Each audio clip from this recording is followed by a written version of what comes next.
What's going on, everybody? Welcome back to the Going the Distance podcast presented by ImmaculateSports.com. Twitter's at ImacSports.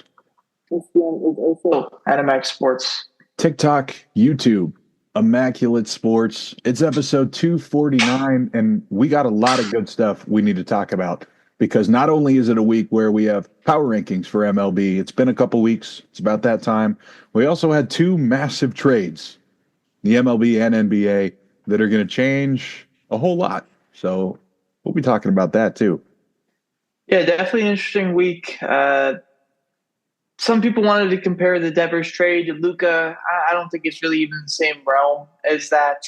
But definitely a big, kind of out of nowhere trade to Rafael Devers that will shake up the game and will be, of course, implicate our we react to that. Desmond Bane trade as well too to the Orlando Magic is very interesting in the NBA scene as we are still in the NBA Finals as of right now. But we'll get right into it, and I'll let you go first because I think your opener was probably the coolest thing that everybody saw this past week. Yeah, how about Arkansas this weekend? Their pitcher Gage Wood, no hits, Murray State. Just incredible performance all the way around. 19 strikeouts. The only base runner allowed was a breaking ball that he kind of lost the spin on. It hit a guy in the foot, and another hit batter got taken away on they called him leaning into the pitch. But anyways, something that hasn't happened since 1960 is ridiculous. If you remember from last week, I had Arkansas actually winning the tournament because of their big lefty Zach Root, their other pitcher. Well, this guy Gage Wood is keeping the Hogs alive. He was ranked 50th on Pipeline the last time I checked. That is probably going to go way up because this guy's got a ridiculous fastball. Yeah, Gage Wood was definitely fun to watch. It's cool watching him on the Pat McAfee show this morning as well too. Obviously, his life changed within a day. Probably going to shoot up draft rankings, like you said, a little bit. But just a week ago, I don't think he could have imagined himself being on the Pat McAfee show, let alone the first guest that they have in the day and being on national television, which has got to be pretty damn cool for him. Also, Zach Root, like you mentioned, he's starting tonight for them on short rest against UCLA in another elimination game. He didn't look too good against LSU, but he has a very funky, weird delivery that makes me scream Tommy John and also be like, oh, shit, like, this guy's might be someone interesting to watch when it comes down to the draft process. So a couple of good star arms for Arkansas that maybe could turn into something that they rely on if they make it into that championship this weekend. My opener is going to be revolving around a guy that was in college last year, played for one of the nation's best Wake Forest teams last year that had a ton of MLB talent on it. I'm talking about Nick Kurtz, the A's first baseman, our favorite rookie first baseman this year. And oh man, did he kill that ball last night to have a walk-off homer, his first walk-off home run of his career. But even cooler, second straight game for him where he's hit a go-ahead homer for the A's in the ninth inning. This is a guy who got hurt just a couple weeks ago. And before getting hurt, he really started to heat up for the A's. And we're seeing this is what this back could be. Watch out. He gets hurt, comes back off the IL this past week against the Angels, just gets back in the swing of things, and now it really feels like we're starting to see the guy that we expected to see when we first drafted him this past year. And just a homer yesterday, it reminded me a ton of the walk-off homer Matt Olson hit in 2018 against the Astros. At the time, it was to put us a game out of the Astros in the division. Obviously, right now, it's a bit different than that, being still 14 games under 500, but just amped up how pumped up Nick Kurtz was when he hit that homer yesterday. It was cool to see for a big guy that has a ton of emotion. Is not usually something that you see. Usually those dudes are a little bit more calm and collected, but I'm sure you're enjoying it as well too to see a potential franchise first baseman for the A's. 100%, and we'll save that for about 2 minutes from now.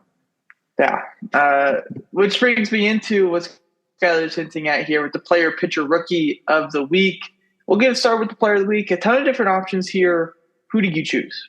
I ended up going with Ellie De La Cruz this time. 4 homers in 4 games, a big series win in Detroit. Also, he had 9 hits, 8 runs, and 7 RBIs in that limited action. So 7 wins out of 10 for Cincinnati.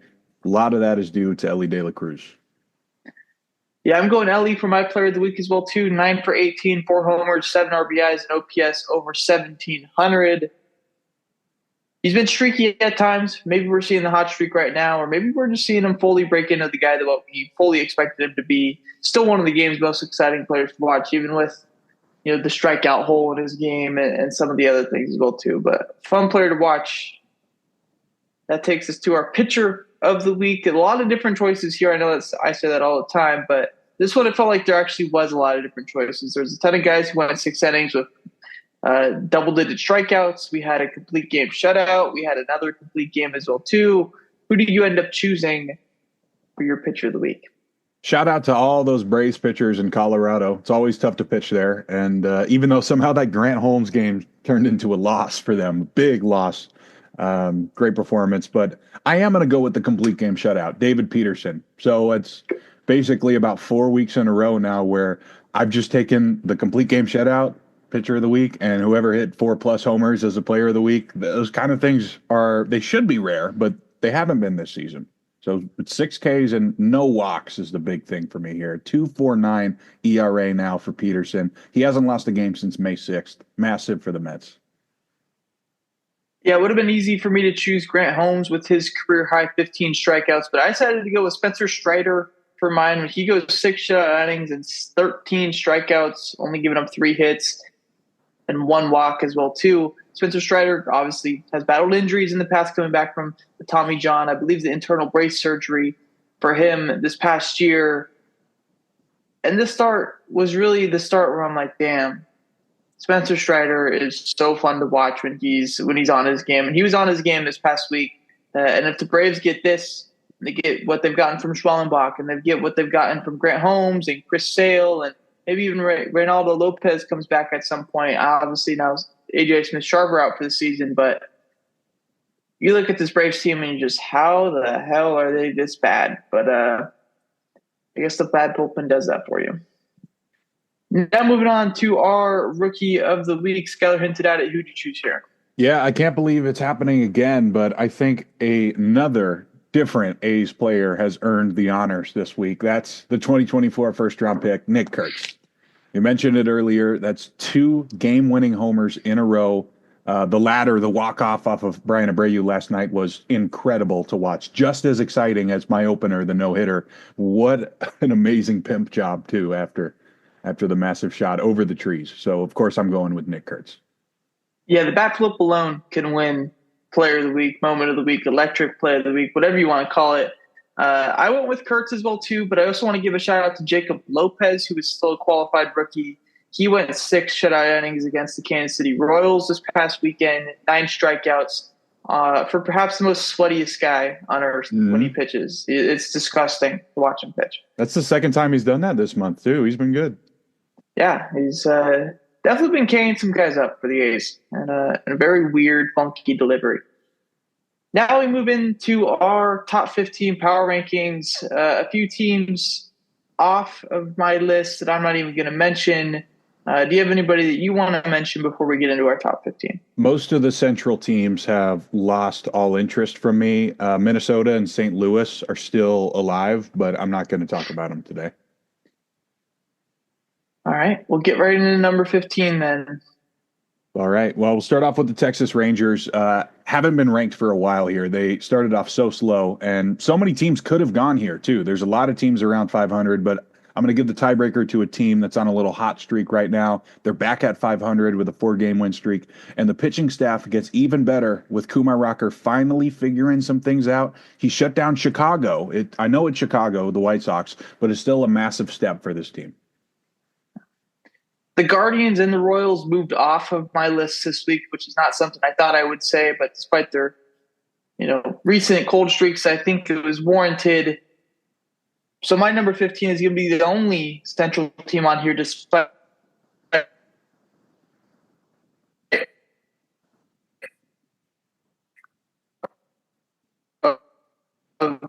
besides the Tigers, of course, and that's going to be the Minnesota 0.43 ERA that they've posted over the last 12 games, which is the worst in the MLB. Now moving on to number 14.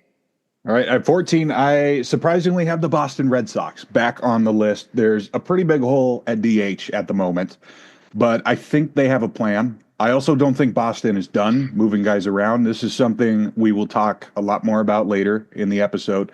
But on the field, a 6-game win streak and a sweep of their rivals, that has me intrigued. Despite not pitching well, I'm interested again, and that's more than the Braves can say. Number 14 is also going to be another big dropper for me. It's where I slot the Seattle Mariners. They moved down 7 spots. They go 4-9 over this past 13 games, despite having the 9th best WRC plus as a team this past couple of weeks. The pitching necessarily hasn't been terrible. 4.25 ERA. They've just been losing a lot of close games. So the Mariners drop out of the number 1 spot in the division and drop out of the top 10 in my power rankings as well, too. On to number 13. At 13, I'll move Toronto up a couple spots from the 15 spot last time around. I don't know how much I can trust them, but the Jays have been winning games, and they're still overpowering teams with their lineup like St. Louis, Minnesota, even Texas, who's on my list now, because they're hitting moonshots. So they're clearly a tier above them, but this is probably not going to be the same roster after the trade deadline. The new additions keep struggling. I think they're above the middle of the pack slightly. Number 13, moving up from unranked despite trading one of their best players in Rafael Devers, is where I slot the Boston Red Sox. And that's because they've gone 9-3 in their past 12 games. Yesterday, the first game without Rafael Devers, you thought could have been an automatic loss. They pitch a shutout. Roman Anthony hits his first career home run against Logan Gilbert, that is, hitting third in the lineup. I wonder if he's the quickest Red Sox to ever hit third in the lineup. I don't have a statistic on that, but you would imagine, your 4th game on a storied franchise, probably going to be the first time that's happened.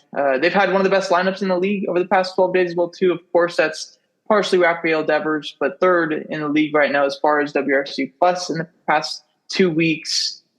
They're playing good ball. They're getting good pitching right now. They have one of the best pitchers in the league in Garrett Crochet still. They just acquired Jorge Alcala this past week as well, too. So I moved the Red Sox back into my top 15. Number 12. At 12 is where I got Seattle. I guess I wasn't as harsh on them. I only dropped them down 4 spots from 8 because we all know they're a talented roster, but they just can't seem to win the one-run game this year. So they've fallen back down to 500. And if their pitching can't stay healthy, it may be time to fully commit to the youth movement, which can be a tough conversation for a team that was just in first place. But this is the only thing holding them in the top 15 still. Number 12 for me is where I slot the Milwaukee Brewers. It's been pretty typical Milwaukee baseball over the past couple of weeks. They play 12 games, go 6-6, have a top 5 ERA in the league during that time, but also a bottom 6 WRC plus in the league at that time. It feels like how this Milwaukee Brewers team is going to be this entire season. They call up Jacob Mizorowski, get an automatically great start from him before he tweaks his ankle. Good news is, though, he'll start tomorrow for them, so he's not going to miss extended time. But with him in their rotation and their bullpen the way that it is, I think you can bank on some pretty good pitching from the Brewers for the rest of this year. On to number 11. Yeah, number 11 is where I got the Brew Crew. I'm going to drop them down a spot from 10 because they haven't been their dominant self since their 8-game win streak earlier this month. But like you mentioned, they're staying on that 500 pace. That's more than a lot of these teams on the bubble can say right now. And that big series win against St. Louis this weekend was all thanks to that dominant rotation. It's getting even better. Number 11 is where I slot the Toronto Blue Jays. They move up 4 spots in my rankings after a 7-5 past 2 weeks. This team is pretty much so predictable, I feel like, where you know what you're going to get from the bats. The rotation is about as consistent as you can have in the MLB. The bullpen may be some shakiness at times, but they also got some decent contributions from some names that they didn't expect to get. So they move up 4 spots and just outside of the top 10 now at number 11. On to number 10.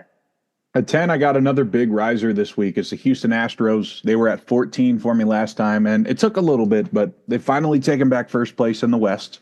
They're at 41 wins and pretty much manhandled every team from the AL West and the Central this month. They don't have their usual crazy depth that we're used to, but there's still star power all over Houston.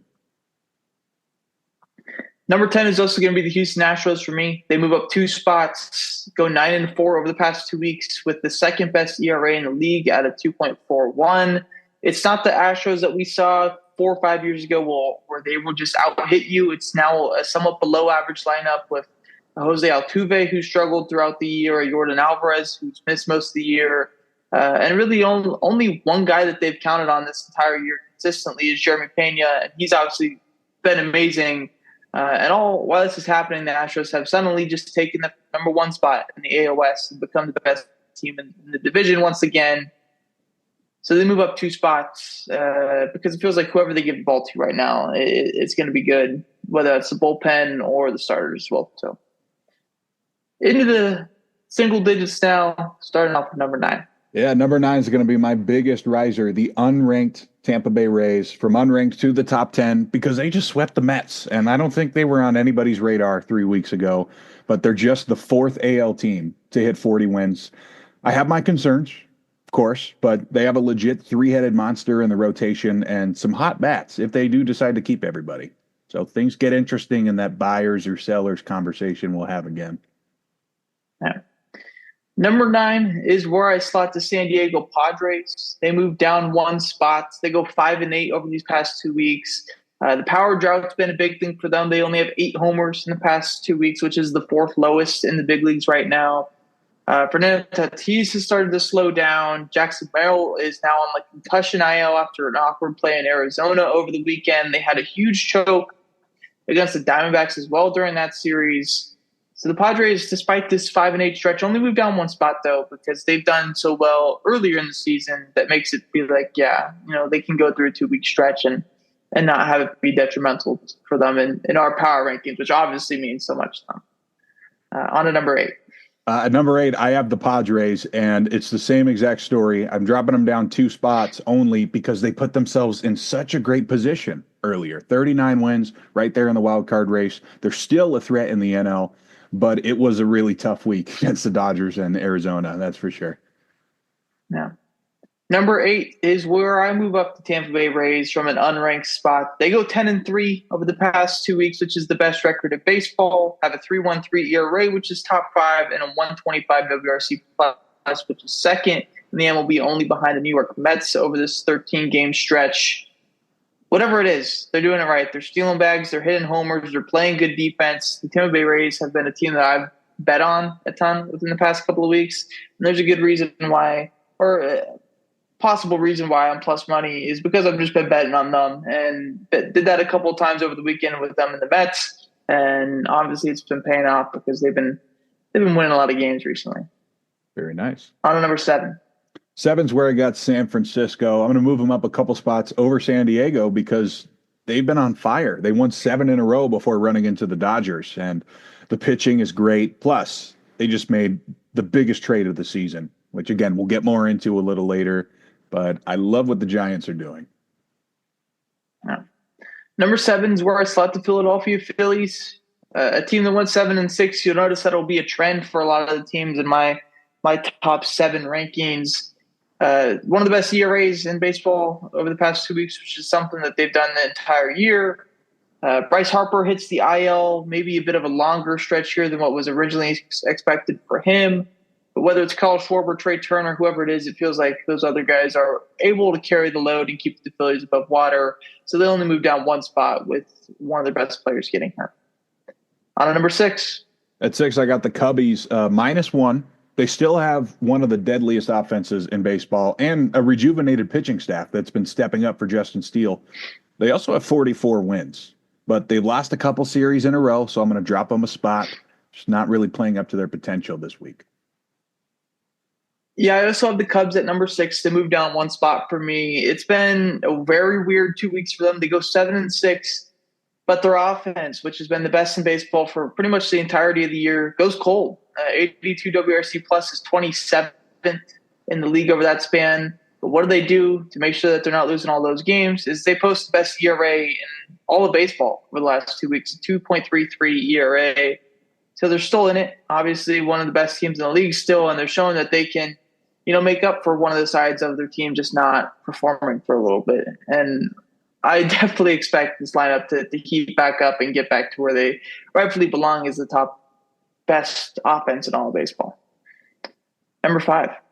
At 5 is where I got the Yankees, dropping down from 4, and I'm not quite sure what to think about them getting swept by Boston.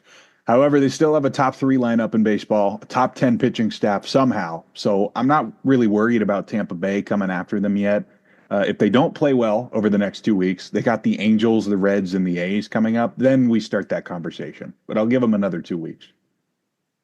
Yeah, I'm not too worried about the Yankees yet either. I keep them or don't keep them. I move them down one spot into my 5 spot.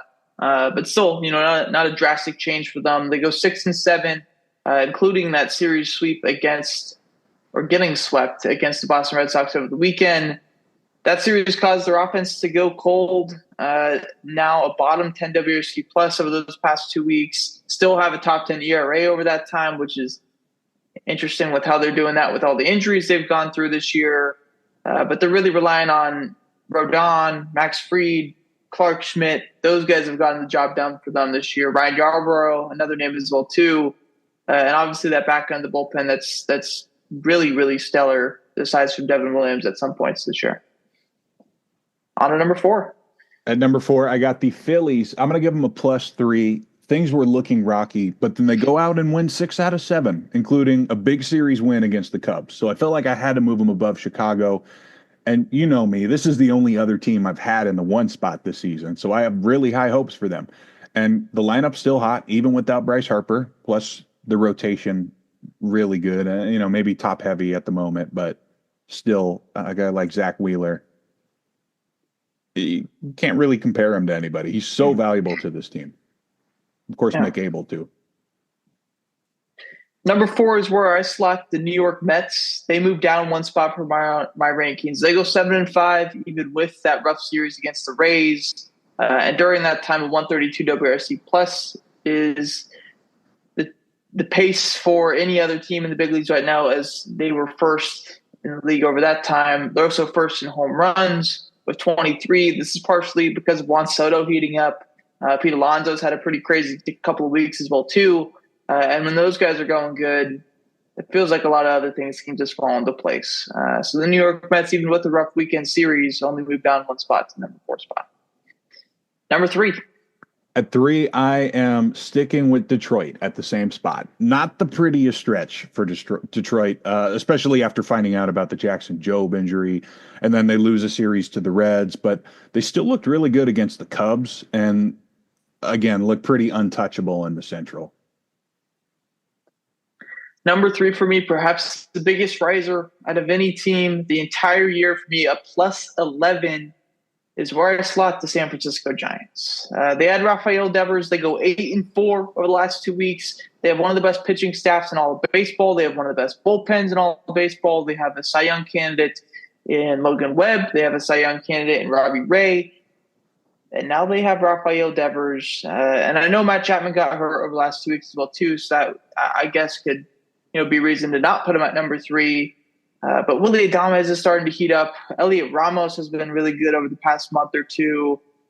This Giants team really feels like they are in their best position to compete since that 2021 anomaly season where they won 107 games. And it's getting to the point now where if they won the World Series this year, you wouldn't be like, what the fuck? Like, how did this happen? They got the pieces to do it on both sides of the ball. And if we know anything about Buster Posey and just a short time as the president of baseball operations, this isn't the only move that they're going to make when it comes down to the deadline. What about it being an odd year? Does that impact your prediction? That's true. No, but it would have impacted me if I was in elementary school. On to number 2. Not as superstitious anymore. That's fair. Number 2, I'm going to stick with the Mets at the same spot. It was definitely weird to see them get swept this weekend, but they still have very comparable numbers to Detroit, even a better pitching staff this season, which still blows my mind. And for that reason, similar with San Diego, I'm not going to drop them at all this week because they put themselves in a very good position. Yeah. I have the Tigers in number 2 still. I don't move them at all. A 6-6 couple of weeks usually wouldn't be the greatest. But when the Yankees went under 500, the Mets went 7-5, the Cubs went 7-6, the Phillies went 7-6, the Padres went 5-8. The 6-6 2-week stretch isn't that bad in the grand scheme of things. Their 25th year team ERA over that stretch is kind of surprising. It's not something that we've seen from them entire year. Right now, they've already allowed 3 runs in the first 2 1/3 innings to the Pirates, one of the worst offenses in all baseball. But with all that stuff going on, they still hold the best record in the AL. They still look like the best team in the AL. They got pieces, even with Jackson Jobe going down with Tommy John, which sucks. But I like this Tigers team right now, and I think there's a reason for them being as good as they are. And so they stick in the number 2 spot. I need to see them be worse for a longer period of time before I move them down. Which takes us to number 1, and I think we've got the same team again. Yeah, the Dodgers sticking at the top spot. Shohei's back on the mound. Looked okay. I still like how, even though it was a little bit of a rocky start, he's still painting 100 on the corner with his sinker or two-seam, whatever you want to call it, which is amazing to see that he's either going to be an unstoppable closer someday if they change the rules around for him, or inevitably back as a starter. Also, Kershaw's back. It seems like this team can figure it out no matter the situation, unless Matt Sauer and Kike Hernandez are on the mound, then they get killed. Yeah.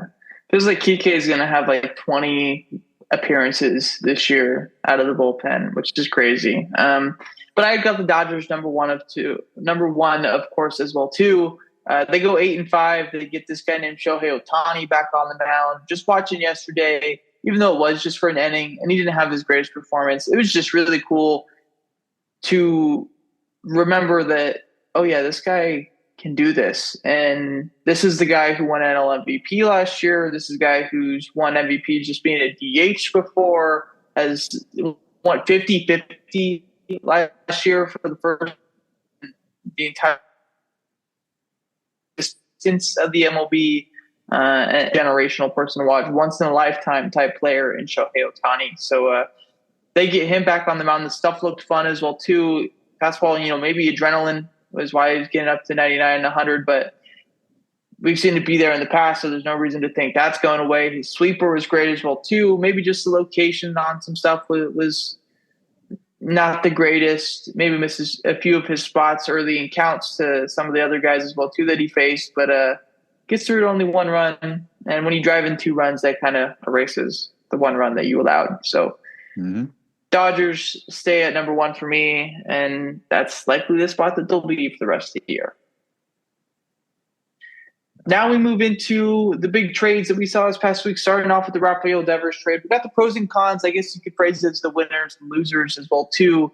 We'll start off with the pros. Skyler, what are the pros that you have for this Devers trade? So I did pros and cons for both teams.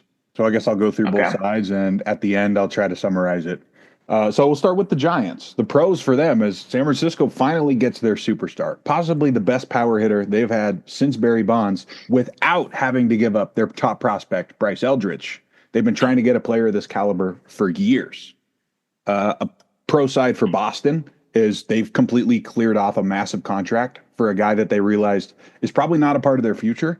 That money could go to Bregman, Roman Anthony, Marcelo Meyer, even another starter that they pick up in July. Those are my pros for both sides. Yeah. The pros that I got, first off, is the Giants fans. They get a star that is controllable for a long time. Really the first star that they've had in a long time. It feels like as well, too. I know you can make case for Chapman or Adamez or, Logan Webb, but it feels like often pitchers are kind of forgotten about when it comes to that. The next winner or pro is for McCovey Cove Dave or whatever his name is, because the Giants haven't had a lefty power hitter with legit 40 homer potential since Barry Bonds. They haven't had a guy who's hit 30 homers since Barry Bonds in 2005 or whatever year it was. So now Devers is going to just pepper balls into that McCovey Cove, and I assume McCovey Cove Dave will get a couple of those. The next pro is for the Red Sox in their pursuit of big-time free agents in 2025 offseason and beyond. This frees up a ton of money. This is a contract that was deemed untradeable by a lot of GMs just this past year because of Devers' likelihood as a DH in the long term. They get out of that contract. Whether that's a good thing for them or not, I don't know. Maybe Devers turns into an MVP perennial guy, and the Red Sox, have another Mookie Betts situation on their hands. But with their young core, it feels like this was the tough but right thing to do in the long term if you really want to make sure that you have Christian Campbell, Marcelo Mayer, and Roman Anthony around for the long haul. What about the other side of this, Skyler? What were your cons? Yeah, we'll start off with San Francisco again. They're going to be paying most likely a primary DH over $200 million until 2034. And there is evidence of Rafi Devers not being a team player. Despite what he says now, maybe he can turn this around, but there is proof of him not being a very good team player in Boston. That's why he doesn't want to talk about his time in Boston. There are some cons on the Boston side too, of course. There's a chance none of the prospects pan out. I'm a fan of Kyle Harrison. Of course, you got to see him up front in person before too. That's got to be crazy. And even James Tibbs too. This is a very risky move if Roman Anthony does not pan out. I think we're both on board with Roman Anthony. We like him in the 3-hitter. We mentioned it, or as a 3-hitter in the 3 spot, crushing balls so far. But that's the reality. There's a chance that the young guys don't have long careers. Yeah. I'll start off with the same one that you did. The Giants from 2031 to 2034. Like, that period could be very rough for the Giants if things don't pan out with Rafael Devers long term, because he will be a DH at that point if he isn't already as a 28, 29-year-old. And there's reasons why people don't like this contract from the outside perspective. And the Giants being like, yep, we'll just tack on $250 million. Also takes out their ability to, go after a Kyle Tucker if they really wanted to, or go after one of the bigger free agents that we might see hit the open market in the coming years. And like you said, the teammate thing, I agree. And I think it's an interesting situation for the Giants where they had this guy who's the whole thing with the Red Sox and Craig Breslow was like, hey, this regime didn't give you the contract. So we don't have to honor the demands that you had if Shane Bloom told you that you were going to play third base for the next 25 years for this team.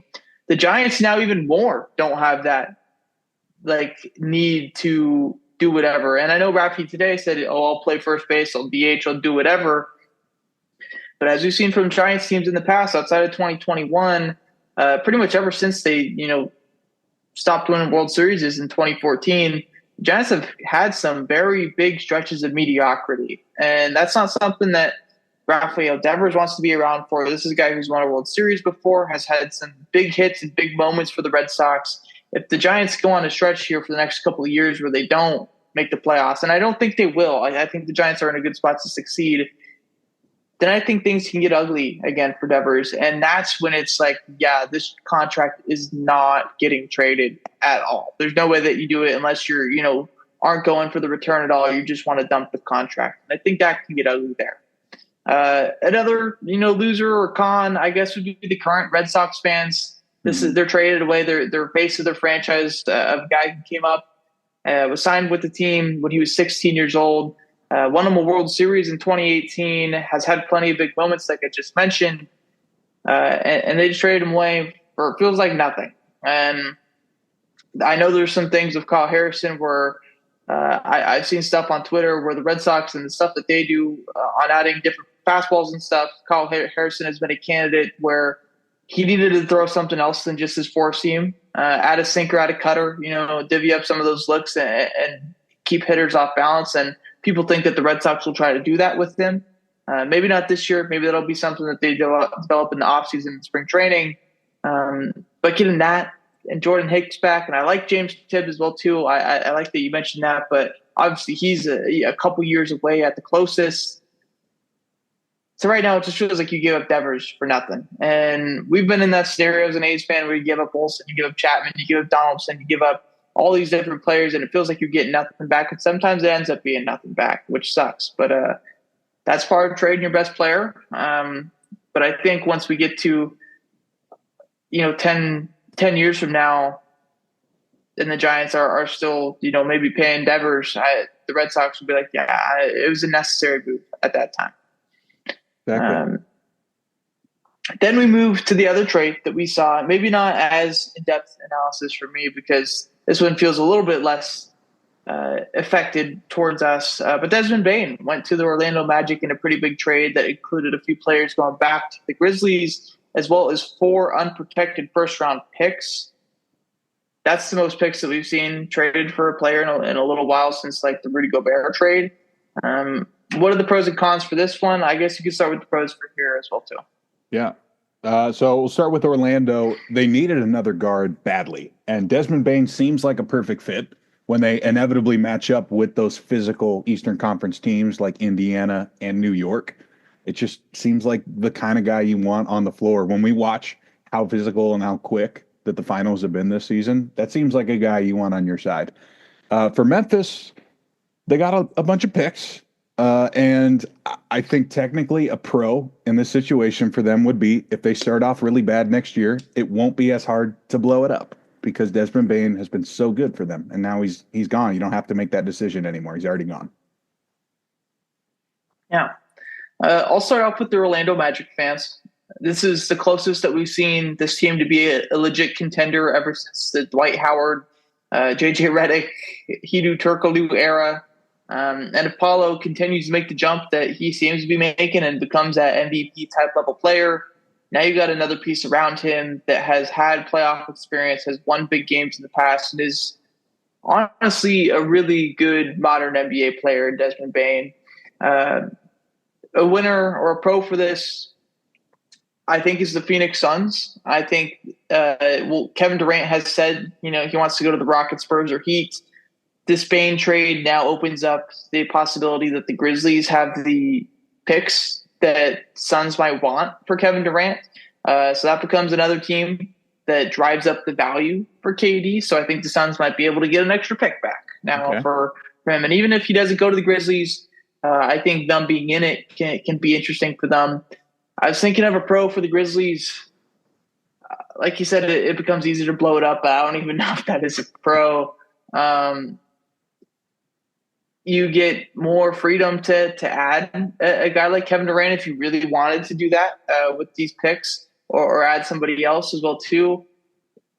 Does it come out to be a net positive in a lot of situations? I don't know. Maybe if you add KD, it does. But if you're adding, I don't even know another guy who's on the trade market this year. But if you add say Brandon Ingram or something like that, even though he's probably not a guy that get traded, you still feel pretty negative about it. So I don't know. I don't like the direction of this trade for the Grizzlies, which takes us to the cons. Yeah, we'll start off with Orlando. The big thing for them is they traded the pick that is going to end up being that Phoenix pick in the AJ Dibatsa draft. And now they can't really afford to go after a true point guard. So that backcourt's going to be locked with Bane, Suggs, and Anthony Black. I said, but hey, it's better than Gary Harris starting at point guard. So if Bane can turn into a point guard, it'll be perfect. Memphis. The big con here is this team cannot compete in the West the way it's currently constructed. You mentioned Kevin Durant, but if they can't pull off something like that, they just traded away their only good shooter. So if Phoenix ends up being better than them, they are screwed because that pick's going to not be worth what they traded for it. This is really weird, and that's why I lean towards Memphis blowing it up because I don't see a Kevin Durant wanting to go there. Man, if they're like the 10 seed at midseason and Ja Morant's hurt again, then you can expect Jaren Jackson and more to start getting traded. I think that's what this trade means, is they admit defeat. The West is unstoppable, and they're going to go try to win the lottery and get themselves an AJ Dibatsa. Yeah. I'll start off with the Rockets, Spurs, and Heat. I said the other side of this with the Suns. Now you might have to add another first-round pick into the package if you want to get Kevin Durant with a team like the Grizzlies being in there that has 4 unprotected first-round picks that they could just kind of give up and not feel bad about. I don't really have a con for the Magic. I think they did really well here. I think this is probably the best, like I said, the best that we've seen them in over 10 years. But then it gets to the Grizzlies, and now it feels like this is one of the teams that has the least amount of direction in the NBA. And I think it's okay to be a seller, and it's okay to be trying to tank and trying to get new picks and high picks and young players onto your team. And I think it's okay to compete for a title, of course. But when you are in that middle ground and you don't really know what to do, that's the worst spot to be in. Because we saw him with Bane last year. And I know they dealt with injuries as well, too. Not be good enough to even be in the Western Conference playoffs as, legitimate team. I know they got in and played the Thunder, but everybody knows that series wasn't even worth playing. We all knew who was going to win that series. Now you take out Bane, and if you don't get KD, like there is no net positive in this scenario, and unless you obviously get a first overall pick in the future and you get the guy that changes your franchise around. But at that point, is Ja going to want to stay? Is Triple J going to want to stay? Like they got some young pieces. I get that they had a couple of guys who were competing for the Rookie of the Year this past year as well too, but I don't know. This Grizzlies. I don't know why I was going to say dynasty, but this like Grizzlies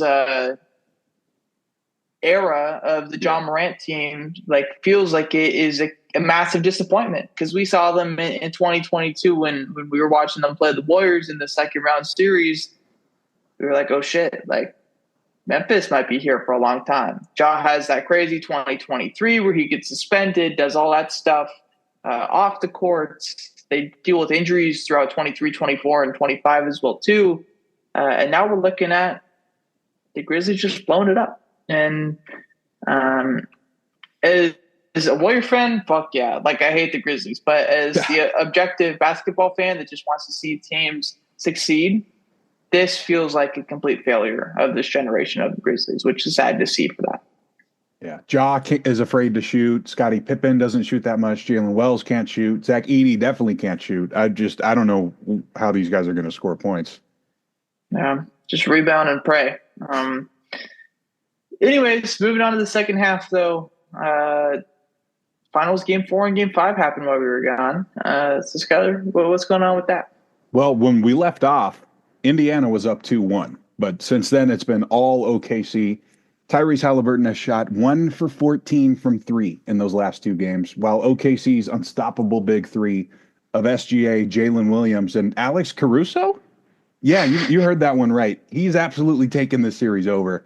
SGA had 35 points in Game 4, but last night, Jay Williams, 40 points, making himself an OKC legend forever because his game made SGA's 31 look like nothing last night.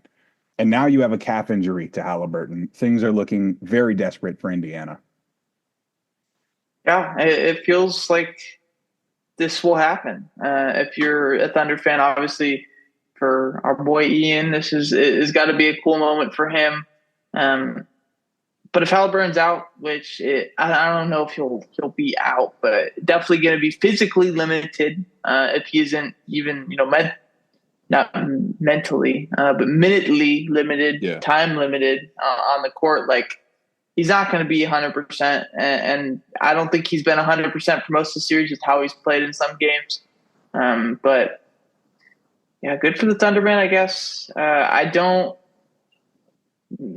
feel like I'm an old head in basketball sometimes, and I really don't like teams coming in and just winning right away. I like when they lose and have to go through the agony of defeat to see how good it is to win. I don't think that Thunder team has really experienced this yet. Pacers really haven't either as well too. So I guess there's a point for that both sides. But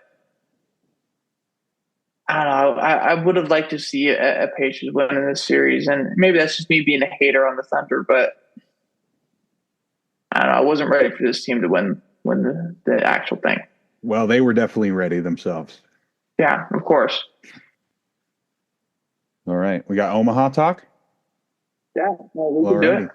Well, we are down to 5 teams left in the tournament, and it's been an awesome one so far. We'll start off with bracket 1. They should have named it, like, you remember when the Big Ten was named like the legends and the leaders, and just do something here. We're in the Midwest. But so on that side, Coastal Carolina has handled business the entire tournament. They barely give up any runs. They have an extra game if they need it. They're undefeated, and they'll be playing Louisville. Now, Louisville had a crazy win against Oregon State. They blew a lead in the 9th inning, and then they came back just today. Louisville's got such a deep pitching staff. Just Oregon State, not enough firepower. And then Arizona limited pretty early. They couldn't get any outs. It was unfortunate. We had talked about they score a lot of runs, but if you get shut out, you're done in Omaha. Bracket 2 is going on right now. We have Arkansas and UCLA in an elimination game.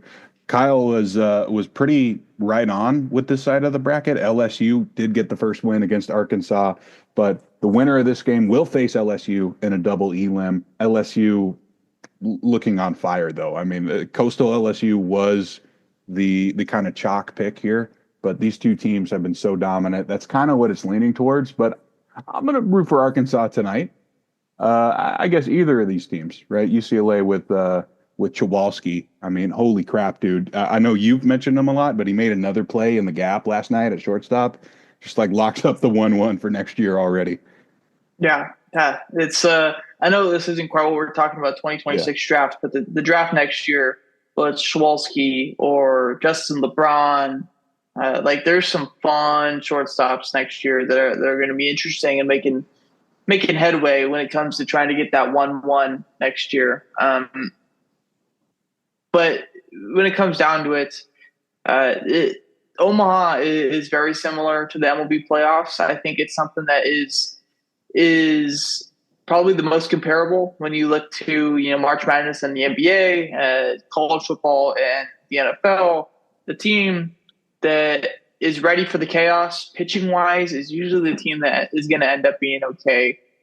We talked about Coastal Carolina and the Chanticleers. I wanted to make sure I got that right from their head coach, who said it a ton of times in his last press conference.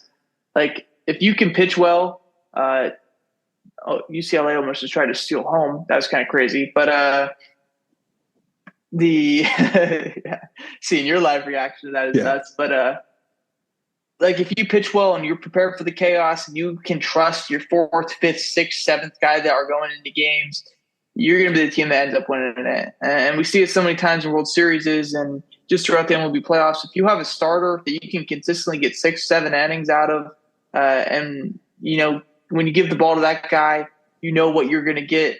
A lot of the Tigers last year in the playoffs, when it felt like they gave Skubal the ball, they were going to win the game. Obviously, ended up hurting them in Game 5 against the Guardians in the ALDS. But it feels like Coastal Carolina is on that path. It feels like LSU is on that path. And it feels like Arkansas is a team that can also be on that path if Zach Root was to pitch better and not have these extended long innings where it looks like he threw 25 plus pitches in this first inning and maybe even just allowed a steal of home, which seems like it's getting reviewed right now. That's going to be a close one. Yeah, I think he's out. I think maybe. Get him on the helmet, maybe? It looked like they got him on the arm. Oh, but it's really close. That's a good angle. That's a good one. Yeah, but 25 pitch first inning for Zach Root, that's not something that you want if you're Arkansas. That pitch almost hit the batter as well, too. I don't even know if they called that a pitch as well, too. That could be something where they stepped off and threw home, but we'll see what the call is. Yeah, they call him out. Okay. But anyways, this is a fun game right now as well, too. Once this is up, you guys will probably even know what's going on. But that sends us to our Layups bowl predictions before we get on out of here on a quick Tuesday episode. My layup bowl prediction last week was rough. Skyler did good. My layup, I had Seattle over the Yankees on Friday. That did happen, of course, because the Boston Red Sox swept the Yankees over the weekend. This week, I'm combining the two picks. I'm taking Boston over Seattle on Wednesday. So, yeah, you got Boston over Seattle on Wednesday. Okay. Sounds good. My pick, I'm sticking basketball, right? If Tyrese Halliburton isn't going to be your primary ball handler, we just saw what happened last night. Siakam and Nemard combined for 10 turnovers. That's not going to get the job done against OKC. I got OKC getting this thing done in 6 games. Past week, I had Kansas City over the Yankees on Wednesday for my bold prediction. That did not hit. Skyler had Milwaukee winning the 4-gamer versus St. Louis at home. That did happen, so that goes green for Skyler. This week, I have Milwaukee over Chicago. Cubs on Wednesday. That's a Mizorowski start versus Jamison Tyon. I like Mizorowski's stuff versus the Cubs lineup that's struggling. I don't think this is going to be Super Bowl, but probably just over plus 100. So you should get money back for that. And I like the Brewers to win that game tomorrow. Okay. I'm going to stick with a similar strategy. I'm going with the full sweep 3-gamer here, though. San Diego at home against Kansas City this weekend. They got Nick Pivetta, Dylan Cease, and Randy Vasquez going. 3 guys that are on fire against a team, Kansas City, that even with Jack Caglione up, they just can't score runs right now. They're falling way out of the top 15. And I'm going to take the San Diego sweep because I'm sure they're going to be upset about losing these games to LA and San Francisco. They want to get back up into the race. Yeah. That's going to do it, though, for episode 249. Next week, the big 250, the quarter century mark for us. I don't even know if it's a quarter century, but basically, whatever it is. We'll see you guys next week, episode 250. Any parting notes, guys? Let's go A's. Let's keep walking it off. That's what we're always best at. So keep it a 1-run game. Yeah, it feels like the longest win streak of the season, I think, at 4 for the A's. Hopefully, when we're talking next week, that win streak's still going on. That'd be cool. Yeah. Gets right back into it. All right. We'll see you next week.